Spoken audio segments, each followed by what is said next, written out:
Hi.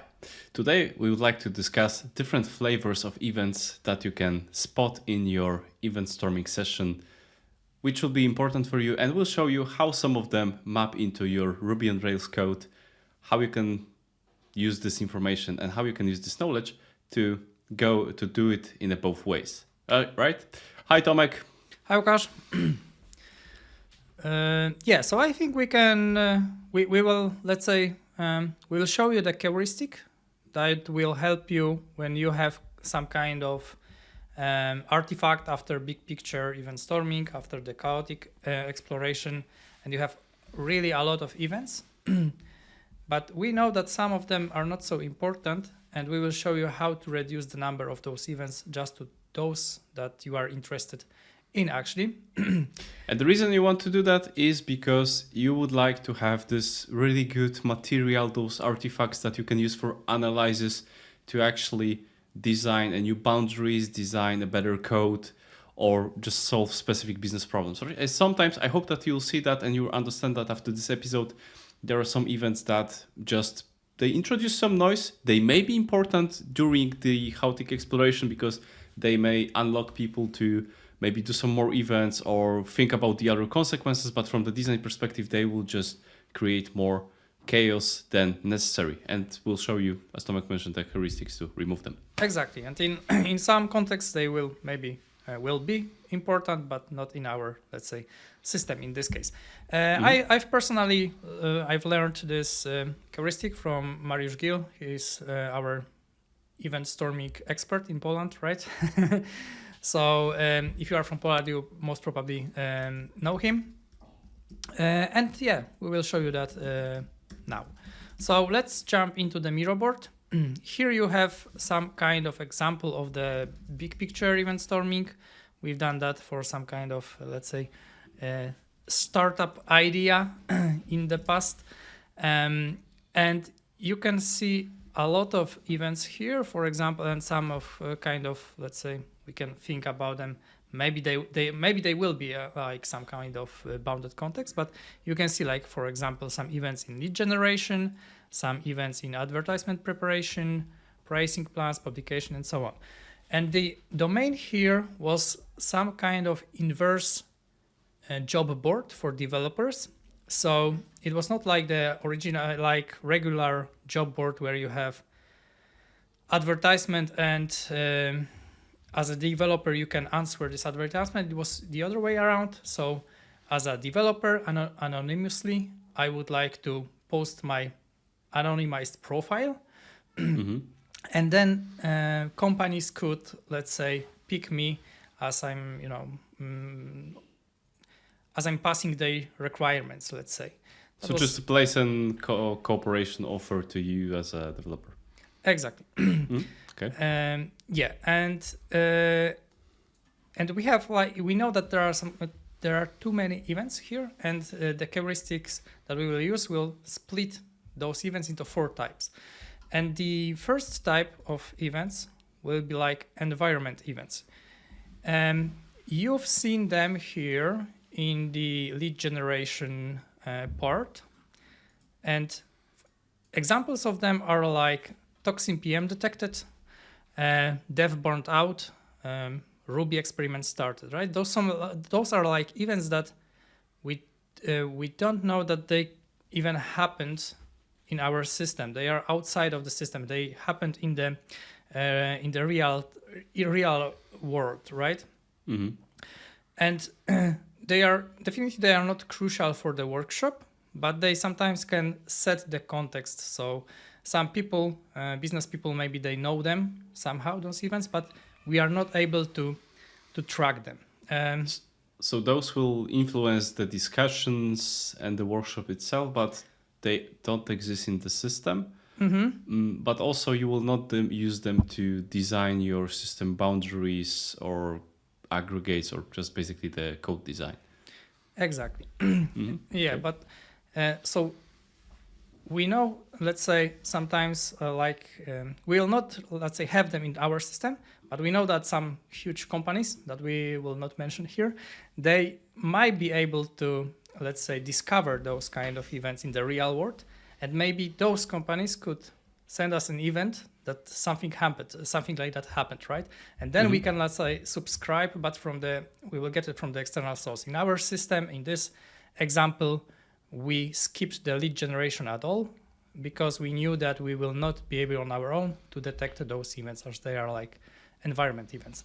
In the physical shop, let's say it would be like customer entered the shop, for example, right?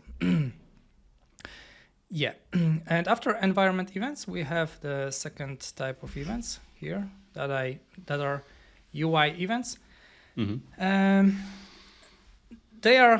They may happen on our, let's say, workshop again when we have some people from the front-end teams and so on, and they are like strictly connected to the UI, right? So like we have here, form input was filled, right?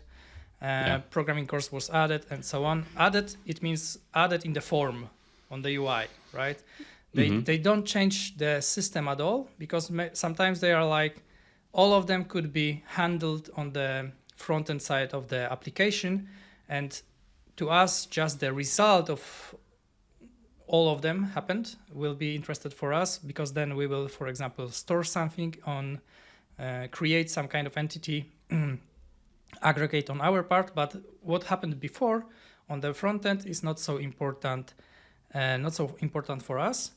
They don't change the state of the system, and I personally probably would delegate those kind of UI events. If I have to track them somehow, I would delegate that to, again, some kind of external tool that is specialized in analyzing what users are doing on the web pages and so on. And then maybe this tool this tool could give me some events that are actually interested for me, right? So some kind of sequence that happened on the UI and so on. But filling in the input on the form is like, to me on the backend, it makes no sense actually, right? Yeah. And once again, looking at from the processes perspective and designing the system perspective, finding the boundaries, those just add some additional chaos or noise to the session. However, once again, I would say that if you're a facilitator, don't ever tell people to stop writing any type of sticky notes because they will just block themselves and just go into defensive mode. You'll lose valuable information. So this information for you for later on to kind of do some filtering, but I think that we'll see some example at the end, right? Yeah, I mean, we definitely, for the people that will join the workshop, we will not, ask them to stop putting those kind of events. We will ask them to put whatever they want. And later on, when we are going to another phase of the event storming, we will just reduce the initial artifact, let's say, using this heuristic to remove them, right? And just explain them why we are removing them. And in this example that we are discussing here, it was like in the advertisement preparation part. There was really a lot of events. We can see it here. And it turned out that we actually can remove all of them because we are not interested. UI could handle all of them without saying us anything. And we were not actually interested in any of them. So there was like 1 or 2 events left from this part. Let's go to the one which is very interesting part, like infrastructure events now. So those are strictly technical events about some technical events that happened. For example, like message published to the command bus or sidekick job scheduled or failure logged. It's from the system perspective, again, it's not the thing that we are interested in usually because the system state didn't change. It's just something technical stuff happened, right? But from the system perspective, we actually don't care too much, right? Yeah, about the other like maybe not classical, but examples of infrastructural events that you could see in the Rails event store.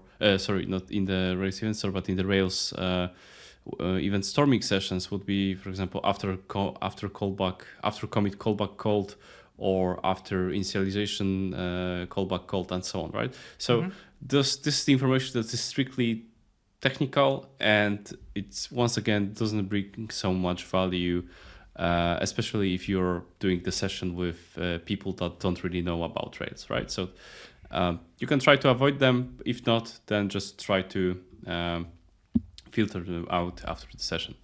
Exactly. Okay. And now we are getting to the most important ones, and the ones that you actually want to leave on the event storming. So domain events. Those are events that they say about change of the state, right? And it's like important state of the change. Exactly. Of the state. Important one. So you know that some state change happened in your system, and you want to inform other parts of the system about this change, right? And like here, it's like advertisement published, offer extended, ban requested, ban assigned. And if you would like to show that in the code, it would be probably, or find it in the code where we have those events, it would be something like that, right? Advertisement, you see that there was like, this is important, right? Because if other advertisement is in different state, probably some other operations are available from that point in time, right? Or when we extend the offer, or like here, it's with an aggregate. So this offer would publish some event if using the syntax that we use with the Rails event store. But what we wanted to emphasize here is that, first of all, events from event storming don't have to necessarily map into events in your code. They can be just, this information can be just reflected as your regular Rails CRUD code, right? So you can see that advertisement, I just change the status to published. Whether this is good or bad approach, let's just leave it for now. We just want to make sure that you understand how those map and how to transfer them into the board correctly, so you can bring the value as a developer, as Rails developer, to the event storming session where you're invited by some business people, maybe external company, or some kind of facilitator. Yeah, exactly. And what you said actually about the CRUD is interesting here, right? Because if you look, I mean, we can have like tendency to like create those events, name those events like something created, something deleted, something updated, right? But if you take a look here, those domain events, you would also like to call them in not so crude way, right? So the like advertisement published here, offer extended, ban requested, batch assigned, right? Those are like the naming is also important here. But yeah, you can find them usually in those places where you save something, delete something, and so on. But probably those places you could name them a bit differently than the crude way, right? Okay, so let's see the result before and after. Yeah, and last but not least, like it was like before here, and when we applied this heuristic with removing those not so needed events, so those 3 types, we stayed here with just domain events that are actually important from the analysis perspective, right? So as you can see, there's way less data to analyze and way less data that makes noise in this case, right? Because it's, as it turns out, it wasn't really that necessary to design the system. So it's really cool heuristic. If this was valuable for you and you learned something, please give us a thumb up or subscribe if you haven't subscribed. If you would like to learn a little bit more about event storming, give us a topic which you would like to hear us talk about, or maybe you would like to see some example. Just there's a comment section below here. You're welcome to write something here, and thank you for watching today. See you next time. Thank you. See ya. Bye.